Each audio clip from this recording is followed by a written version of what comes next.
आप देख रहे हैं फतेहपुर हलचल न्यूज़ चैनल। मैं हूं रमेश मोहन शुक्ला। मुझे विश्वास है अब तक का आपका दिन शुभ रहा होगा। आप स्वस्थ होंगे, सानंद होंगे और प्रसन्न होंगे। साथियों, बात आज संसद की। संसद का शीतकालीन अधिवेशन इस समय चल रहा है। संसद में ऐसे ऐसे मुद्दे उठाए जा रहे हैं जो 150 वर्ष पुराने भी हैं, 200 वर्ष पुराने भी हैं और आज की समस्याओं पर कोई चर्चा नहीं। कल संसद में वंदे मातरम के 150वीं जयंती पर 10 घंटे की चर्चा संसद में हुई। ठीक है, वंदे मातरम इस देश की आज़ादी के लिए एक स्लोगन बन गया था। देश की आज़ादी के लड़ रहे, चाहे वो अहिंसावादी हों, चाहे वो क्रांतिकारी रहे हों, सबकी जुबान पर वंदे मातरम का शब्द हुआ करता था। आज उसी वंदे मातरम पर कल जो 10 घंटे की चर्चा हुई, उसमें राजनीति के सिवा और कुछ नहीं दिखा। वंदे मातरम पर चर्चा के लिए भारत के प्रधानमंत्री नरेंद्र मोदी ने 1 घंटे का भाषण संसद में दिया।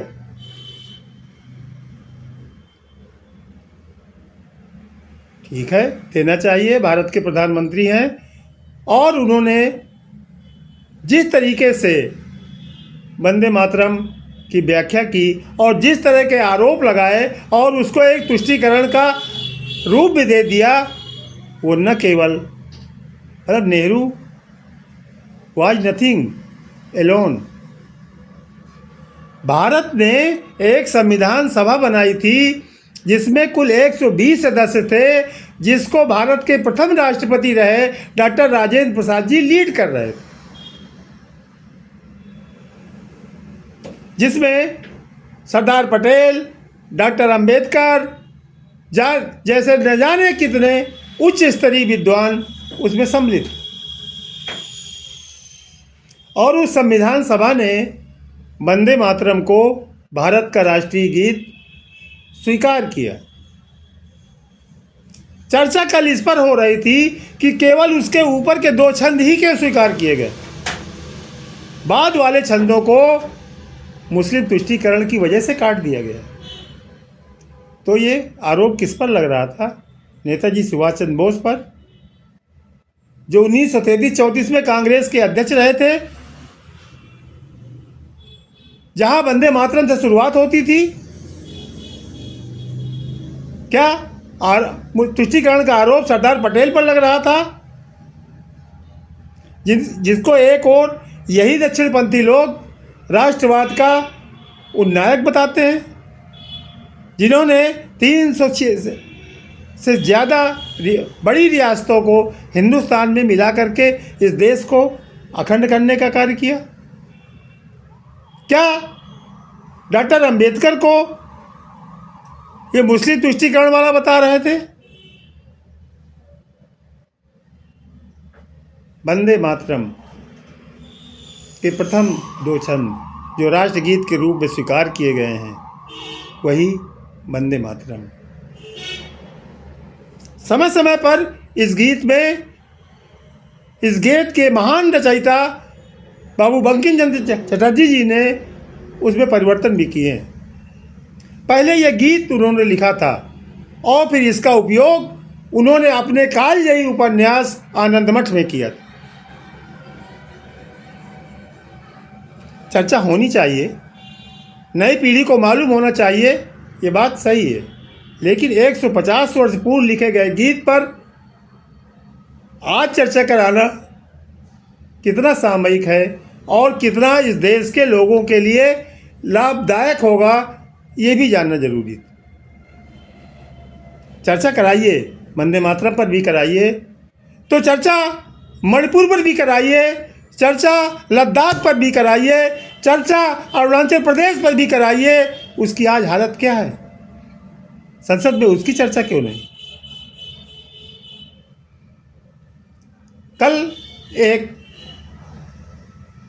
किसी सांसद का जो एक संतुलित रूप होता है वो प्रियंका गांधी वाड्रा में दिखा, जब उन्होंने कहा कि माननीय प्रधानमंत्री जी, आप इस सदन में 12 वर्ष से हैं और मुझको इस सदन का सदस्य बने अभी 12 महीने भी बीते हैं। आपकी तमाम शिकायतें, आपके तमाम भाषण को सुनने पर यह लगता है कि जवाहरलाल नेहरू, इंदिरा गांधी, राजीव गांधी ने अनगिनत गलतियां की हैं। आपने पिछले महीने बिहार चुनाव में अपने को अपमानित करने की एक सूची थमाई थी कि मेरा इतनी बार इन लोगों ने अपमान किया।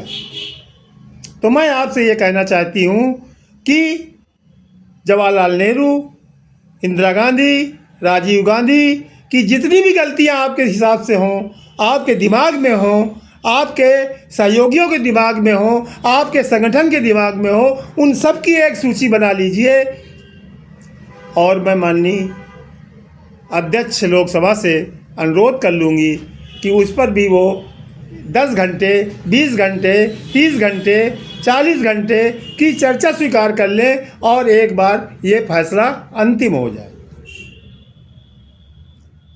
ये प्रस्ताव प्रधानमंत्री को प्रियंका गांधी वाड्रा ने दी। बात सही है। बार बार पुरानी अतीत को खोदने का कोई मतलब नहीं है। अतीत में जो गलतियां हुई वो हुई, वापस नहीं आ सकती। उनको सुधारने का काम तो वर्तमान को करना होगा। और अगर आपको गलतियां ही गिनानी है तो एकमुश्त उस पर संसद में एक चर्चा कर लीजिए कि जो भी उसका लब्बो लुबाब निकले। अब उनको आप क्या करेंगे? वो तो सब दिवंगत हो चुके हैं, उनको आप फांसी भी नहीं दे सकते और इतिहास के पन्नों से उनको आप हटा भी नहीं सकते। जैसे थे, जो भी उन्होंने किया वो इतिहास के पन्नों में दर्ज है। आप का प्रथम दायित्व बनता है कि आप वर्तमान पर चर्चा कीजिए। मणिपुर सालों जलता रहा, आज भी जल रहा है और राष्ट्रीय शासन के अधीन है, तो मणिपुर पर चर्चा क्यों नहीं? लद्दाख जो छटपटा रहा है अपनी स्वायत्तता के लिए, अपने कल्चर के लिए, अपनी संस्कृति के लिए, उस पर चर्चा क्यों नहीं? वो अरुणाचल प्रदेश जिसको चीन बार बार अपना हिस्सा बता रहा है, उस पर चर्चा क्यों नहीं? चर्चा उन मजलूम किसानों पर की हालात पर क्यों नहीं जो एक एक बोरी यूरिया और डीएपी के लिए घंटों घंटों ठिठुरती ठंडी में कोऑपरेटिव सोसाइटियों के आगे लाइन लगाए हुए हैं? चर्चा उस पर क्यों नहीं? चर्चा उस पर क्यों नहीं कि आज 10 दिन से हवाई यात्रा बिल्कुल ध्वस्त पड़ी हुई है और विमानन कंपनियों की मनमानी अपने चरम पर है? चर्चा उस पर क्यों नहीं?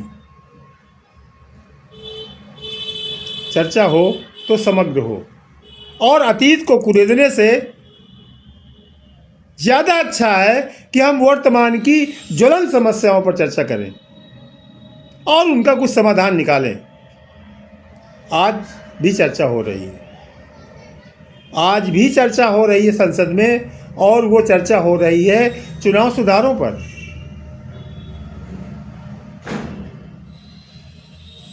संसद जब शीतकालीन का ये संसद सत्र शुरू हुआ था तो लगा था कि विपक्ष जिस तरह से एसआईआर पे चर्चा कराने की जिद पर अड़ा हुआ था, लग रहा था कि ये सत्र भी वॉश आउट हो जाएगा, लेकिन दोनों पक्षों की समझदारी से एक सहमति बनी और आज का दिन और कल का दिन यानी मंगल और बुधवार को लोकसभा में और बुध और बृहस्पतिवार को राज्यसभा में चुनाव सुधारों पर चर्चा होगी।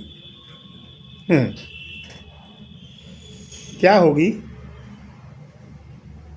जिसकी बुनियाद ही इतनी खराब हो, उस पर चर्चा करके हासिल क्या होगा? भारत एक लोकतांत्रिक देश है, ये संविधान में भी लिखा है। देश के नेताओं द्वारा विदेशों में इसको बताया भी जाता है। भारत के माननीय प्रधानमंत्री ने तो इंडिया को मदर ऑफ डेमोक्रेसी तक कहा, लेकिन लोकतंत्र है कहाँ? लोकतंत्र में चुनाव लड़ने वाले किसी भी राजनीतिक दल में आंतरिक लोकतंत्र बिल्कुल नहीं है। अरे लोकतंत्र पहले अपने अपने दलों में लाइए, उसके बाद लोकतंत्र को बचाने या लोकतंत्र को जीवित रखने की बात कीजिए। कौन सा ऐसा राजनीतिक दल है जो कहता हो कि मैं लोकतांत्रिक हूँ, जिसका जिला अध्यक्ष से लेकर राष्ट्रीय अध्यक्ष तक लोकतांत्रिक तरीके से चुना जाता हो? लोकतंत्र यदि सीखना है तो आप अमेरिका से सीख सकते हैं, जो विश्व का सबसे पुराना लोकतंत्र है, जहां राजनीतिक दल से टिकट पर प्रत्याशी बनने के लिए भी प्रत्याशियों को आपस में चुनाव लड़ करके आना पड़ता है। और यहाँ राजनीतिक दल जिसको चाहे उसको सिंबल दे दे और जनता पर थोप दे कि अब आप पार्टी के नाम पर इसको चुन लीजिए। ये लोकतंत्र है?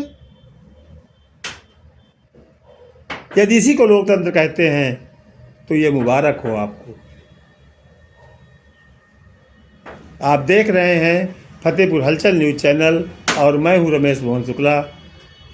मेरा एक बार फिर से आपसे विनम्र अनुरोध है कि यदि आपने अभी तक फतेहपुर हलचल यूट्यूब चैनल को सब्सक्राइब नहीं किया है तो कृपा करके उसको सब्सक्राइब कर लीजिए और घंटे की आकृति वाला बटन भी दबा दीजिए। जय हिंद, जय भारत, जय संविधान।